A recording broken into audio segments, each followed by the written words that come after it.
Introducing me. I found this old photo of me when I first started at community radio. Basically, who am I? I'm Troy, he, him pronouns. I've been in the campus community sector since 2006, kind of 2005, because I was hanging out on my friend's show without being a volunteer. Back then, we used to do Polaroids of all the new volunteers, so that's like me when I was 18 or 19, volunteering at the station. I've also been in the sector on our board at the station before I ever worked there, and then became assistant music director as a student in 2015, and then been working as our full-time music director, which is a rare thing in campus community, having a full-time music director. I feel like I can only think of like a handful across the whole sector, if the campus community station even has a music department. But I've been in this role almost 9 years, and I've been on various panels talking about kind of the similar things, usually about submitting to radio. Other NCRCs at Sled Island in Calgary. I got to do South by Southwest 1 year in Austin, and Breakout West in Very Prairie, which is a Saskatchewan only conference, which they asked for me. It was kind of fun. So next, sometimes there's a mix of radio and artists in here, so I just kind of want to know who's an artist in the room, and then who's who else are we got artists, and then how many radio people as well as that. Because there's kind of two different aspects when I think of charting music on the station. I feel like there's things that stations could do better and things that artists should know about charting as well. So what is charts or what is charting? That is usually a list that a station reports. It could be just on their website, or maybe most often reported to one of these lists, which Earshot is the Canadian one for campus community stations. Another popular one that's kind of faded here is the North American Campus and Community College Chart, which is NACC. And then basically they're all tabulated a little different. They could be just a top 30, it could be genre charts from a station. And some of the ones are weighted. You do the Earshot top 50 for the national, it's kind of weighted by each station. If you're number one at if you're number 30 at a bunch of stations, like that might not be weighted as much as number one at two stations. And then NACC in the US, which is US College Charts and Community, that's weighted by market and size of the city. So they have a lot more of a smaller station wouldn't have their charts be weighted as much reporting there. So kind of the history of why charting, as far as I know, why it happens and exists was it became the best means to get servicing from artists and from labels. For them to be willing to send a record to a small station or a small market that they don't think would get them the sales or the artists play. So by reporting charts, it was more likely that a nonprofit station was going to get a record sent to them from a small independent label, or even the major labels as well. By reporting these charts, a big one that was started in the CMJ New Music Report, which our station did report to, which is why for a long time CFUV had a lot of really great servicing compared to other stations in the country here, because it was the one that stations had to pay to report to. So not a lot of stations in the smaller campus and communities ones would report to it.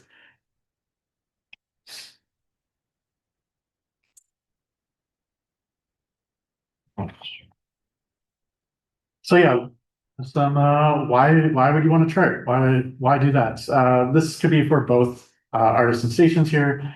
A good way for a station to showcase your local artists nationally, because even if you don't show up on the national top 50, if you are reporting to Earshot, you are on that station's like little page, and like you can like go to each station, like who's being top 30 there, and like you can find like small local artists like being played at the NIMO and be like, hey, they're in the top 5 there. Who is this act? So it's really cool to get national, like someone maybe coming across this site and like seeing who's being played elsewhere. As I'll go into later, it does help your careers, especially with grants, charting on these charts. Kind of building excitement around new releases, especially internally for stations. You can kind of like, if you're playing a release and you notice it's doing really well on the charts, it's kind of like you felt like you helped get that release to number one. So it's really great for volunteers, and like also just sharing them. If a station still has access to social media, or if an artist wants to share and like share these like kind of things, it's great to like build that kind of excitement there, being, hey, this new release is doing really well here. As I mentioned before, getting better servicing. If you are playing stuff, it's more likely to get stuff in the future sent to you. or even getting like swag, which some people will send CDs or like t-shirts to do as giveaway because you've been playing the record a lot, and tickets from labels to shows and stuff like that. And also for artists, like getting interviews and stuff like that.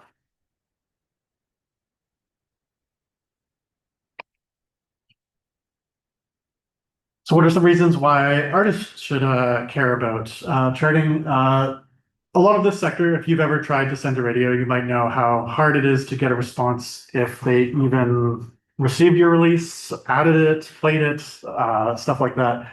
So an easy way, like if you're charting on their top 30 or in any of their genre charts, that's like a for sure yes that they added your release. Like, which a lot of the time most people have. I have a full-time job doing music department stuff, and I barely have time to keep up tracking. So stations that have no music director or no music department, like they are probably not going to respond to your email saying they did add the release. They probably maybe they did review it, maybe they did add it. It's great for finding out new areas to care. I always areas to play because some stations will add your stuff or somehow get your release and start charting it.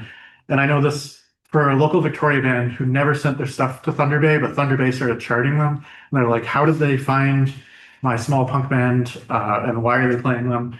But it's kind of like interesting to see where you could play, or like maybe you want to go to Nelson on your next tour because like you've been doing really well on their charts there. So seeing these charts and like the plays there kind of helps create the connections because you can reach out to the DJs that are playing you. They kind of become like a street team for you if you're an artist, and like will be your local champion if you are ever touring to that area or want to do an interview, and will help share it probably with their friends and be the ones pumping up the show. Uh, Creating those interviews and tours, as I mentioned there, but yeah, be open to doing a phone interview, especially if you're charting. Like it's great to get you on some of those shows. And then I think the big one that always gets mentioned at these kind of conferences is that factor grants, which also are helping with this session here. If you get charted on your shot national charts through a multiple station, it kind of brings you up to the next level of a factor grant, which could be a difference of between like getting $5,000 from factor to like 50,000 from factor. So actually showing that you're being played in multiple markets is something that factor looks at and looks at this sector for that as showing you're growing in your careers as an artist.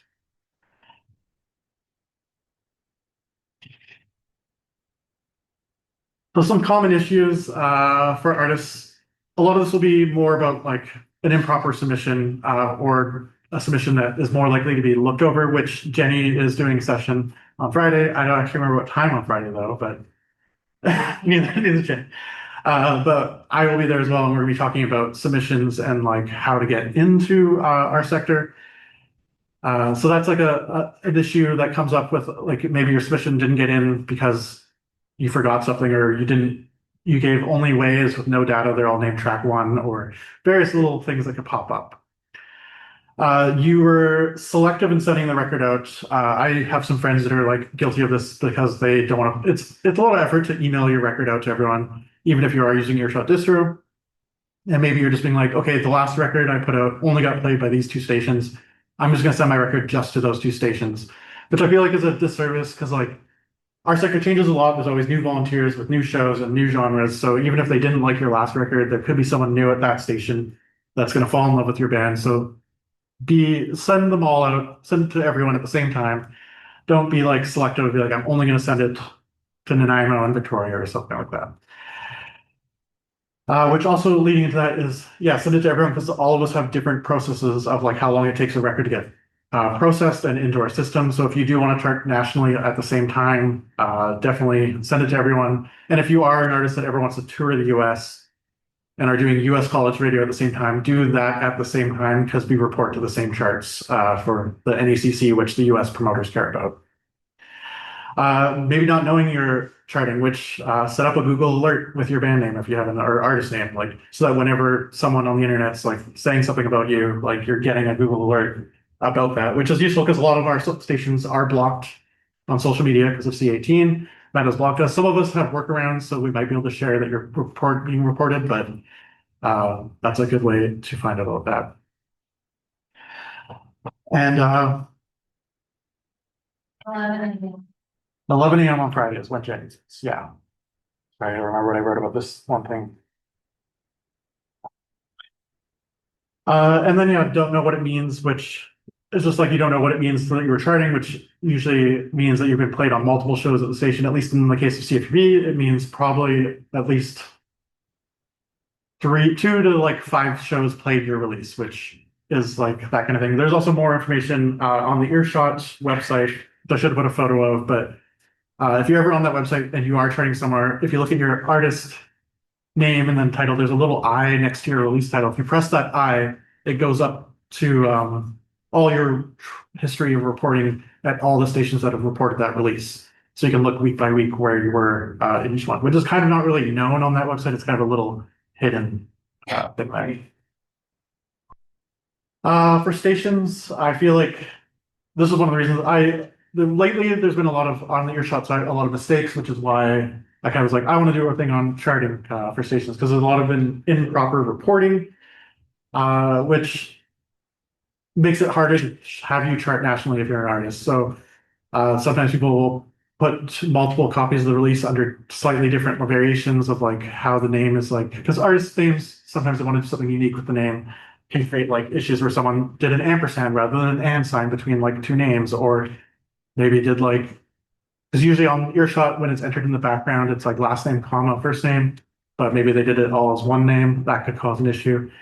Or even reporting singles. So a lot of our sector is the charts are album oriented. Some stations do report singles.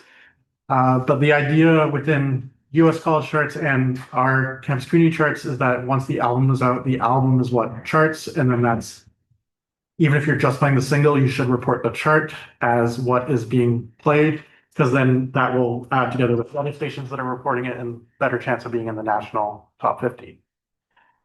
Another issue, the biggest one probably, is that they don't have a music director or a music department, which makes it really hard for the smaller community stations that, they don't have any way to process music or even do the charting. So maybe they can get some music in, but there is in a future slide about some future things that will hopefully make that easier.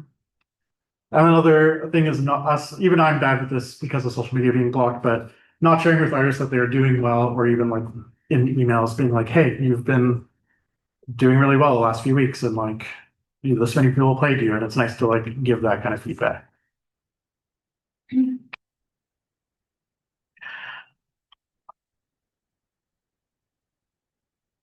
So this is more for the stations as well, but it's kind of like a little peel back behind how a lot of our stations work for doing these charts that do report the charts, and a lot of us set different parameters for what can chart. So at my station, we will only put in the top 30 anything that was actually sent to us. So if someone is playing on a show like a brand new release that hasn't been sent to us yet, I don't count that to our charts because it wasn't officially sent to our station.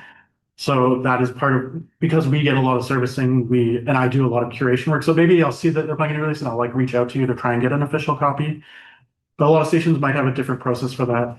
It could be like how long you count as a new release at that station.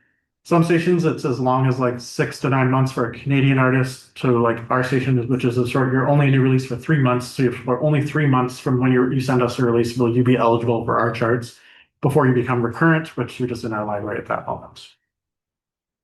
So that's kind of what our chart window is, which it's when you're trying to do it nationally to try and get on the national charts, it's trying to line that up so everyone gets it, so you're getting the best window possible. And another thing, develop tiebreaker rules. So the way a spin counts at our station, so when you get played, that's a spin, but our station, if you play like multiple tracks from that album, that's only counted as one spin in that hour, just because some shows are way better at like playing so much of the artist, where another show will just play like one track and then move on. And we try and make it so that it spins per show. So other stations might do it differently, but that way it kind of made it so it's more equitable for some of the other genres to get onto our top 30. So basically it's like per show is what you're getting a spin for at our station. And then the tiebreaker rules is because we require our programmers to play 30% of their show from our new releases, which is how we get usually pretty robust top 30 charts. And then from there, there's going to be ties often. So they're usually the top of my chart, like maybe like 12 to 1, like not many tie breaking has to do, but the bottom half of my chart, it's a lot of people that have like 2 spins. So it's like, I gotta find who gets priority of being up there. So a lot of us as music writers, I've talked before, we all have variations on these themes, which for like our station, a local artist is always going to break a tie with someone because they're from our region. We want to prioritize them. And we have similar things with that for like gender content, if there's like women in the band or trans people, BIPOC, queer, and then Canadian, and then also ones like new versus old. So if you're a newer release and you're tied with someone that's already been on the chart before, the newer release is going to get priority over the old release. Genre, that was one that my predecessor kind of was like, we're at the bottom of the chart, we're trying to fill out this last little bit. And we also do top 10 genre charts. So at the bottom, 25 to 30, we try and prioritize putting stuff that won't appear in those top 10 genre charts because they're already going to get a place to be in a top 10. So it's trying to get more artists being charted at the same time.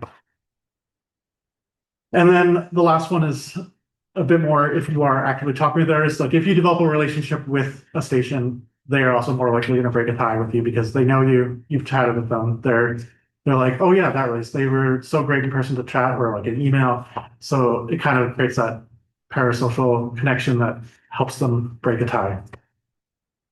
And then for stations, if they have capacity to be consistent in reporting charts, I know it's not the most prioritized thing at smaller stations, but I definitely make it like a big priority, even when I'm not like about to leave on vacation or if I have little time, I always want to get the chart out no matter what, because I do know it does help artists in their career for grants and just that kind of thing there.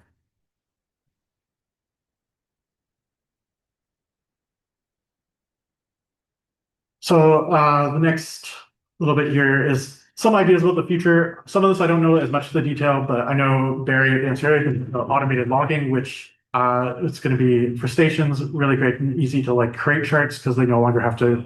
I physically have to go through every play sheet of every host that what they played, look through everything they played, and they usually check off if it's new release or not, or I just know because I know all of our new releases at any given moment.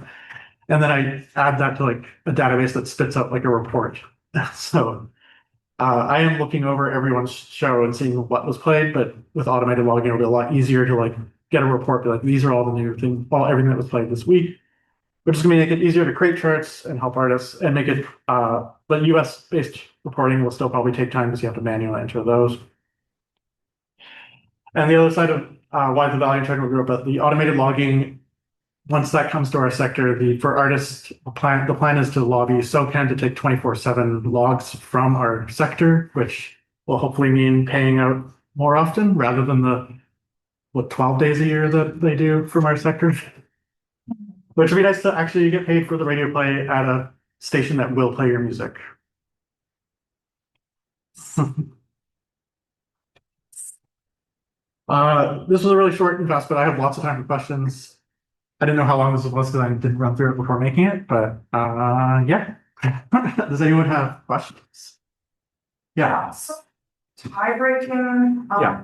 with like you said, artists that have charted already, you like use that new. I use if they're tied with a newer release, the newer Okay. one is more likely to break that tie. Weirdly, at my station we do like the exact opposite, but I was wondering if you could go through like a kind of pros and cons of both, because I would consider switching, because I feel like the way we do it never made sense to me. I feel like I don't know. For me, it's like I want as many people to get a chance to be on our top 30. That's the way I'm seeing it. There, like, because there is some artists that, yeah, a new release from insert whatever artist is like really popping off. That's always gonna maybe get a lot of spins. But I just want someone. I like the competition of like, ooh, this person beat that person this week. So it's kind of fun to see someone new. I guess like having the old one stay like kind of makes it like they get like, oh, they were number 1 again or number 5 2 weeks in a row. But I kind of like the dynamic of your chart changing. So I kind of like giving that newer release like a newer chance to appear up there. Yeah. Yeah. Okay, yeah. I noticed on the CFUV website for your submissions, you want at least 3 at once and like package them in any way you want. So is it like really okay to package them in any way you want, even if the songs aren't necessarily related to each other? Yes. So this I'll probably talk about at the one with Jay's music submissions too, but for the longest time our sector's always been like album or EP focused, which a lot of that has changed. Everyone's working singles or that kind of thing. So I personally will take singles as like a radio EP. or whatever you want to call it. Like you can mix singles from wherever, and it'll just be like a way to get your music in if you're not planning to do an album anytime soon, kind of thing. I still do a minimum of 3 tracks just because I do like the idea of having our programmers having diversity to pick what track that you put into our system. Yeah. Yeah. Which also Earshot Distro is great for uploading that too as well. Yeah. Yeah. Jenny? Yeah, of course, this will try to not cover what we'll cover. Yeah. But, I am curious if it generally is more helpful to have bundled submissions. So like if you and other artists do have albums coming out at the same time, if there's a strategy. I mean, obviously if you're working with a PR group, they're almost always bundled from what I can tell. But versus in emails that have one album in them. Like if there's just generally one or the other, it's easier to navigate. Yes and no. Yes, it's great to be bundled because then I don't have to open another email. That's great better. That's one spot to grab more releases, that kind of thing. So the only reason I don't know why I'd say no.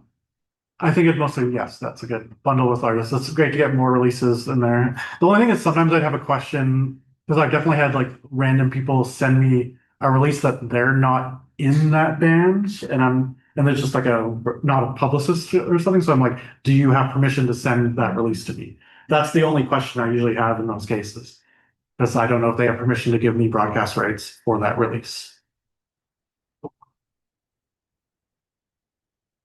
As someone who would like to chart but hasn't yet charted, can you speak to like the general understanding you have? Like you said, for your radio station, if someone is played on 2 to 5 shows a week, then they would likely chart. Yeah. Do you say that's a pretty equal statement for like most college campus radio stations, or what's the reality of actually charting? I think what is needed? I think some stations may be easier to chart at than my station. Like our top, I think our last number one this last week was like 9 shows played it. So the top of the chart was like 9 for number 1. Okay. But it fluctuates from time of year and who's playing more new releases and that kind of thing. And I feel like reaching out to stations and like connecting with, if they do have staff that will let you connect with the DJs, or if the DJs have their own social media, that's a good way to reach out to them, share your singles and stuff like that. At your station, how are you gathering data for that? For which part? For those shows, are you just looking through these show logs and? Yeah, so we have an old Microsoft Access database that once a week when I'm going through the show logs, as part of, well, they fill out the logs, they have to check off if it's in your release or not. Okay. So I'm scrolling through those, and also just because I see all our new music all the time, I know all of our releases and what's still a chart, so I also can check off stuff they forgot. And I'm entering that manually into a database right now. And so that then pumps out a report that on my other laptop, I do have that report. I was going to show an example of what our thing that pumped out looks like. And usually that says like the name, the album, how many spins, and then also the genres, and like if it's CanCon or like if there's women on project like that. So it helps me when I'm doing I just print it out and I add notes and break ties. So. Follow-up question, how are your show hosts aware of your new music? So I send out a weekly email that I give like my highlights of like what I think was great that I reviewed that week. And then it's also a link to preview the music for like programmer use only, not to share. We upload the music to a Google Drive. And then there's like, we use like a thing called Airtable that like kind of has like I kind of tried to replicate what was when I started as a station, like all the new releases would be CDs, you pull out, look at the album cover, and then like, like especially new stuff where you'd be like, I don't know what this is, but this album artwork's cool, I want to play it. So Airtable has a nice like card form where I can upload the album artwork and like me or my music library team will write up a little description of like about the artist or maybe the vibes or like what track they really liked. And it's also sortable by like if there's like queer people in the group or like Canadian or local or whatever genre. Yeah. Yeah. Did you have a question or no? Okay. Jenny? Is it valid as a musician to be paranoid about like competing with another submission? So that's the same one for the bundle one. If the hesitation is coming out at exactly the same time, especially if it's an artist that is recognizable, like there might be a strength to you being part of being associated with them, but Maybe, you being trapped at number 4 because they're at number 2, Maybe, but also I feel like campus community radio sometimes likes to be the ones to play the more independent or the weirder one. I don't know. I know that was the case at our station for years. I don't even remember. There's some big album that came out. I wish I remembered the artist's name, but the music director at the time was Justin, and my friend Max is about like, oh, there's new. I don't remember the name of the artist, but it was like a big, huge independent artist or indie artist.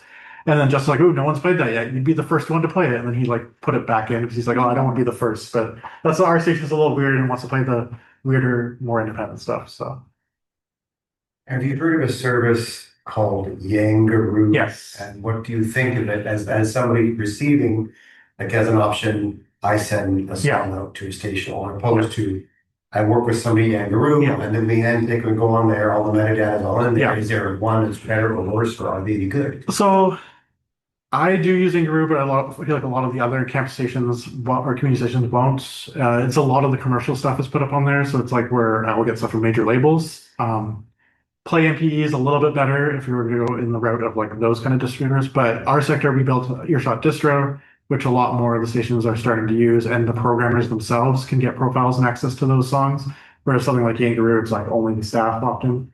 Yangaroo's like download functionality is a little annoying, so I save it for like once a month. I'll go on Yangaroo, kind of scroll through what's been new and out of there. So Earshot is your preferred. For campus community, yeah, it's like everyone has access to it. It's a lot, I think, probably more affordable because it's like $7 per song just once, $50 for an album to Earshot Distro. Yeah.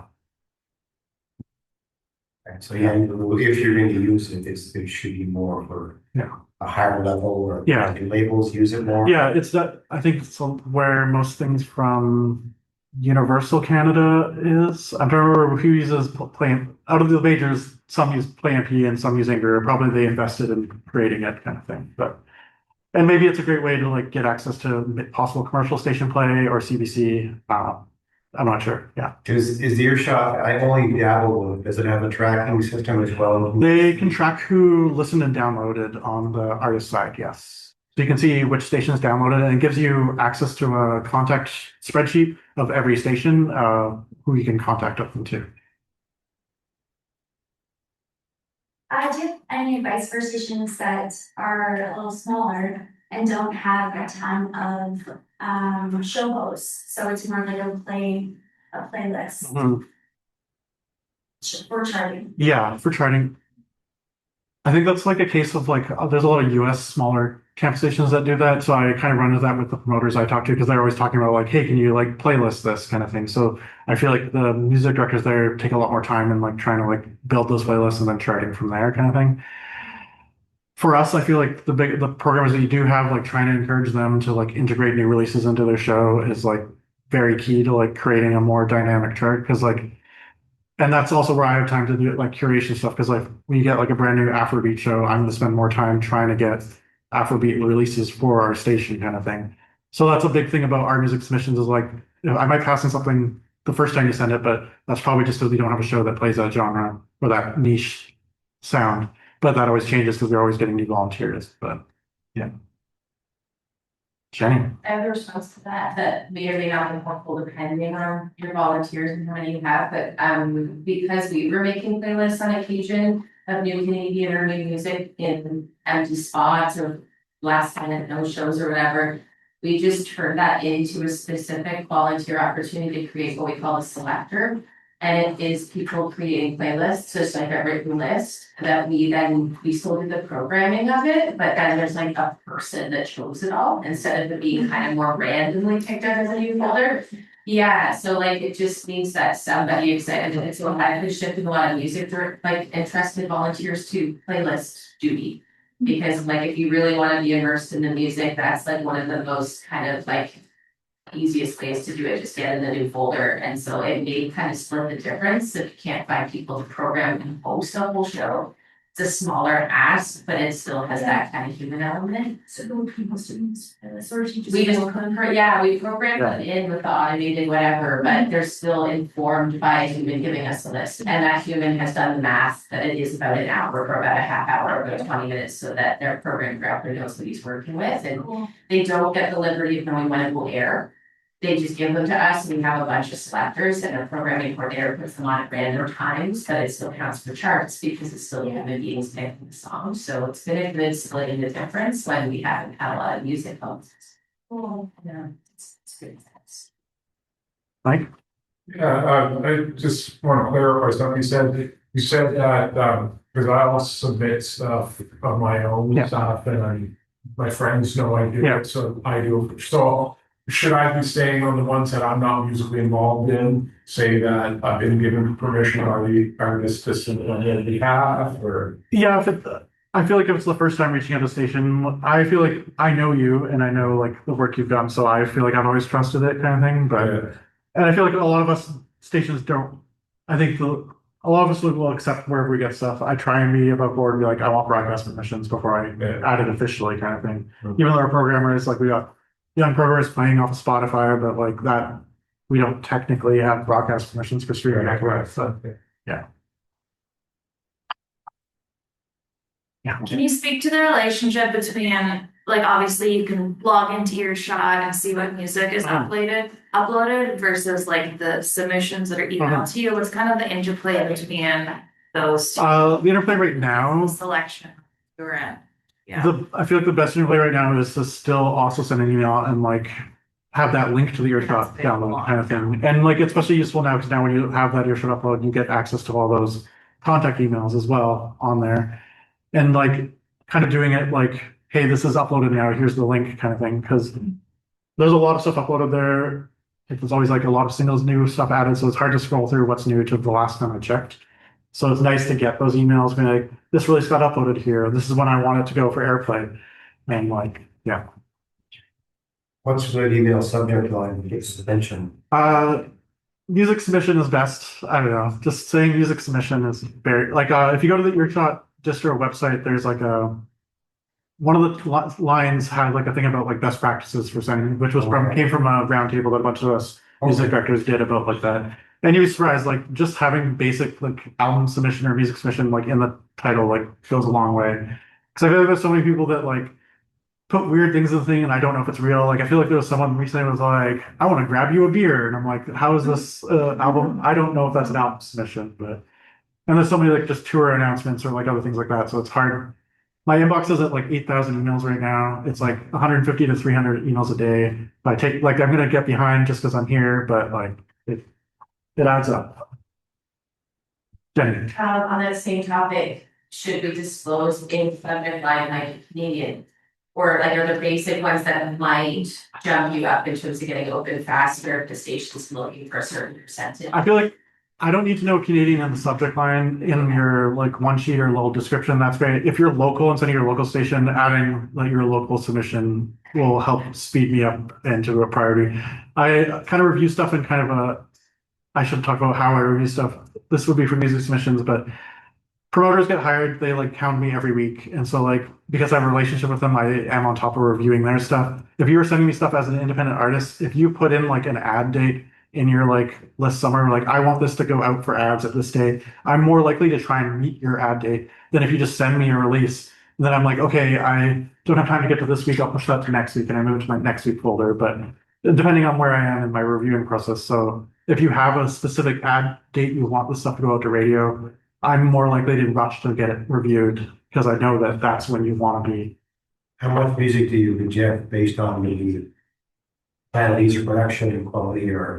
From production, oddly not much for production quality because we are a campus community and people play like the weirdest bedroom recorded black metal that sounds so horrible to like very highly produced stuff. So it's more going to be for me passes are like, we don't have a person playing this genre right now, like, or I don't think anyone's going to be able to play it. I add everything that's local no matter what, but like, it's just, and it also that could change them. If you reach out to hosts and they start playing it, like I will go back and add it just because I'm like, oh, I was wrong. My hosts are playing it. But yeah, it's, I guess, usually I'm adding 40 to 100 albums a week into our library. And there's probably like a 35 to 45% pass for our station out of the submissions I review. Yeah. The charting is just based on host and DJ. It's like that. I don't force them to play anything, but we require them to play 30% of their show from our new releases. So then they're getting these like new releases each week, deciding this is what I connect with. I'm going to fit it into my show. That 30%, is that unique to you or is that sort of They, a rule? It's unique to our station. I think other stations have similar rules or requirements. I don't know how hard they are at like doing that, but we implemented that rule in the 90s in order to get better servicing because we wanted to be able to report like charts that had the new releases, and that got us better US servicing from US labels by requiring our DJs to play new releases. So that's the point of college to be different than the big market stations to lift up new artists otherwise would not have. Yeah, it's all about like trying to get emerging artists like played and that kind of That's stuff. encouraging. Yeah. It's good to know. Thanks. Yeah. And especially if you ever came to a station and tried to play like this in studio session or interview, that like helps give you a boost because then like other people will be like, oh, this person's coming to play our station to play their track, or like after you play it, they're like, oh, I liked that, let's play more of it, kind of thing. So do you have to be a college station to receive from Earshot?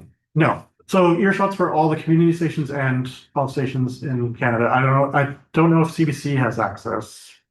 I don't remember if that's, but yeah. The goal for Earshot Distro is to be kind of become a archive for Canadian artists, and like we're trying to add as many songs as possible. And I think Barry was talking about connections with the Library of Canada, library archives and stuff like that too. So it sounds like I could use that and if you do not need it, so everybody service. Yeah, yeah. Unless you want to go to Sirius XM and Yeah. the other platforms.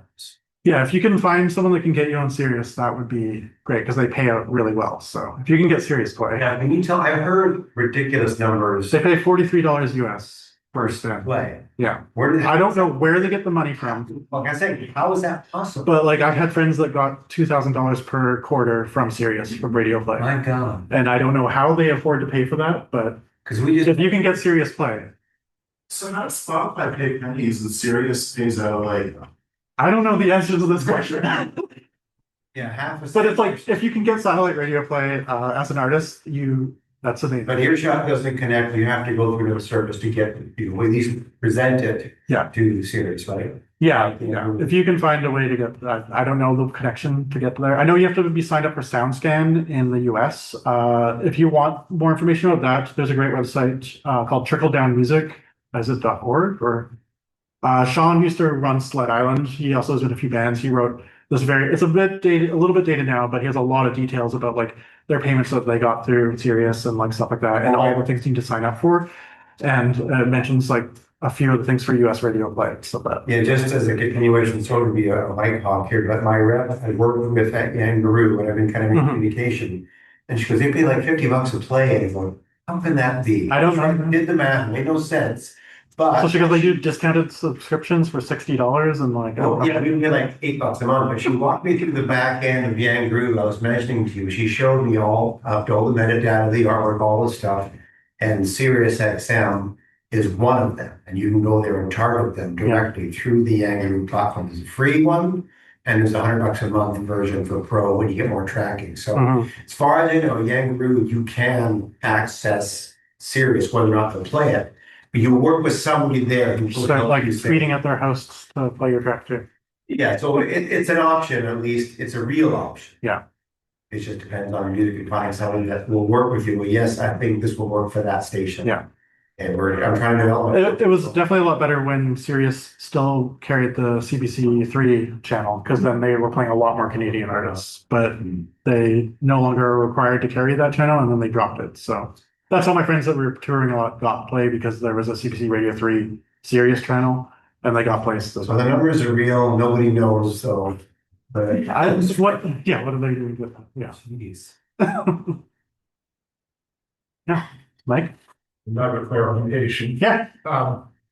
So if you put your stuff uploaded to Earshot Distro, and then you said grab a link from that. Yes. In the email, so like just trying to think where the link, like what part of the page in Earshot Distro. So when you upload your album to Earshot Distro, you'll be able to see like each album you've uploaded, and you can be a label and upload multiple stuff.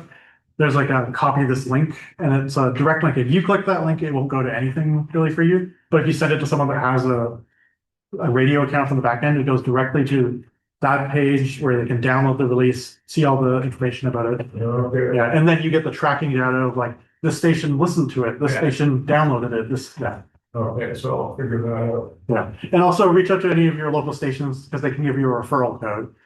And that referral code will get you cheaper uploads, that kind of thing. Cheaper uploads. Yeah, yeah, like if you do, like Chili will be able to give you a referral code, I could give you a referral code.